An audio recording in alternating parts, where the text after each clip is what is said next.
Guy Verhofstadt, bonjour. Vous êtes député européen, chef du groupe démocrate et libéral ici au Parlement européen.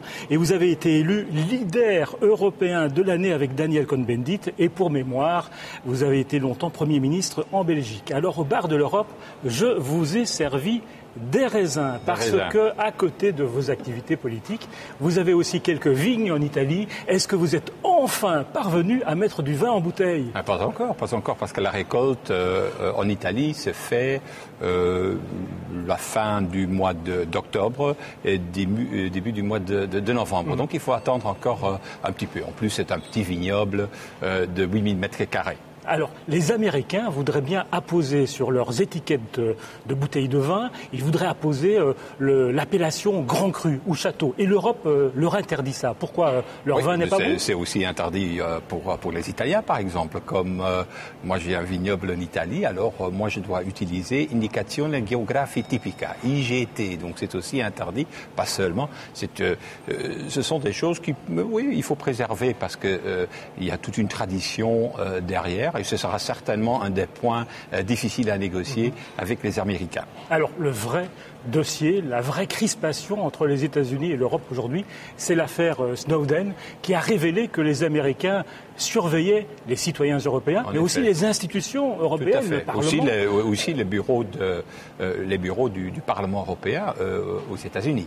Et alors, donc, c'est quelque chose qui est inacceptable. L'Europe a dit qu'elle n'était pas contente, mais quoi, on en reste là ? Non, ce qu'on a fait, c'est on a créé des groupes, ce qu'on appelle des groupes mixtes.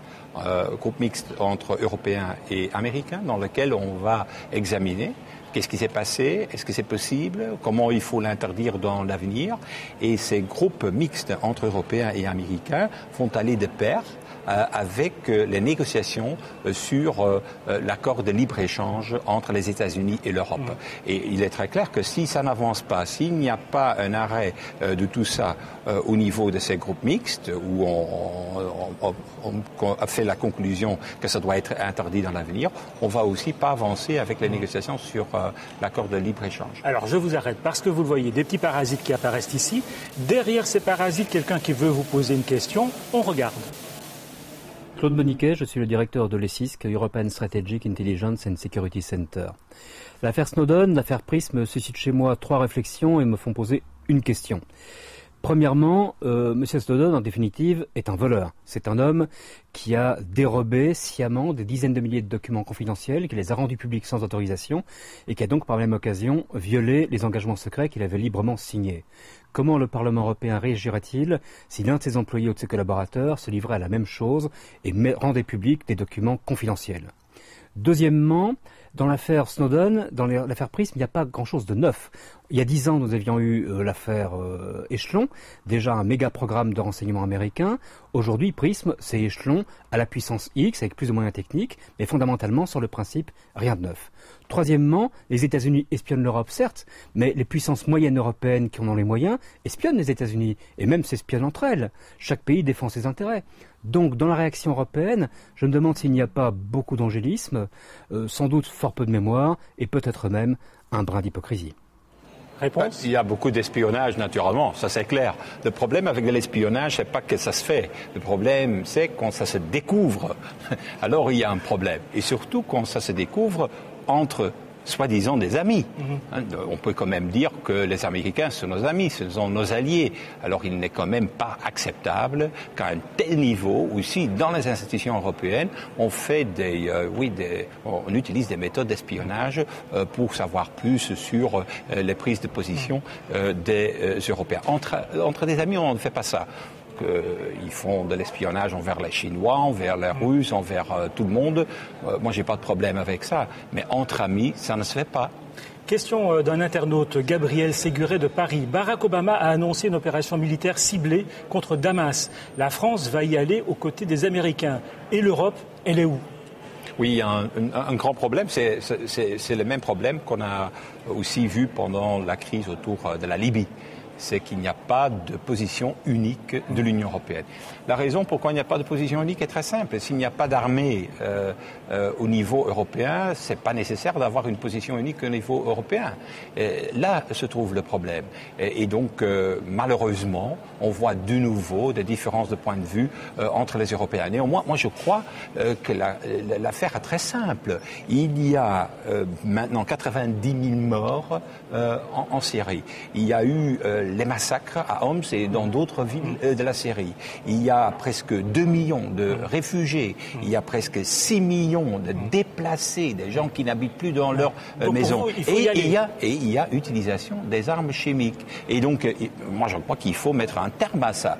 Et la meilleure manière de mettre un terme à ça, c'est de déclarer ce que j'appelle une non-fly zone, une zone sur laquelle il est interdit à Assad d'utiliser ses avions et ses hélicoptères. C'est aussi la meilleure garantie pour qu'il ne puisse pas continuer à utiliser des armes chimiques. Mais vous soutenez l'opération militaire qui se prépare Moi, je crois que quelque chose doit être fait. Oui. Si on ne fait rien du tout, ça continue. Il a utilisé maintenant des armes chimiques. Demain, peut-être, il y a d'autres massacres qui peuvent arriver. Et qu'est-ce qu'on attend encore? Il y a 90 000 morts. Oui. Mais votre position, elle n'est pas minoritaire au sein de votre groupe et au sein du Parlement européen? Pas du tout. Mon groupe est unanime sur la question. Et je suis en train d'essayer d'avoir une position unique aussi du Parlement européen. Ouais. La semaine prochaine, à Strasbourg, le but, c'est de décider d'une résolution commune dans laquelle on dit qu'il faut continuer les efforts diplomatiques, mais si les efforts diplomatiques n'ont pas d'effet, n'ont pas en fait un résultat, alors il faut faire quelque chose au niveau militaire et mettre fin à cette folie et à cette terreur du régime d'Assad. Mais vous dites que le Parlement européen va en débattre la semaine prochaine à Strasbourg, mais entre-temps, l'opération militaire risque d'être lancée. Vous allez arriver après la bataille. Non, je ne pense pas. Ce sera au même moment que la discussion au Congrès américain. Au Congrès américain, normalement, il y aura un débat mercredi au Sénat et à la Chambre. C'est au même moment qu'on va en discuter avec Mme Ashton, aussi mercredi de la semaine prochaine. Et puis, il y aura une décision sur base d'une résolution. Et moi, je plaide pour faire quelque chose. Et pas seulement comme une sanction parce qu'il a utilisé les armes chimiques. Il y a d'autres raisons pourquoi il faut intervenir. Et qu'est-ce qu'on fait après? Le coup d'après, c'est quoi? Non, mais il y a une solution politique qui doit être mise en œuvre. Mais cette solution politique passe par la disparition vraiment d'Assad. Il n'y a pas de futur, il n'y a pas d'avenir pour la Syrie, c'est très clair, avec la famille d'Assad dans le pouvoir, à la tête du pays. C'est impossible. Moi, je crois, on a eu encore hier des représentants de l'opposition syrienne, tous ont déclaré qu'ils sont prêts à travailler ensemble, eux comme sunnites, avec les alaouites, mais pas avec la famille d'Assad. Guy Verhofstadt, merci d'être venu au bar de l'Europe. Et en attendant de goûter votre vin, on va prendre un petit raisin. Merci.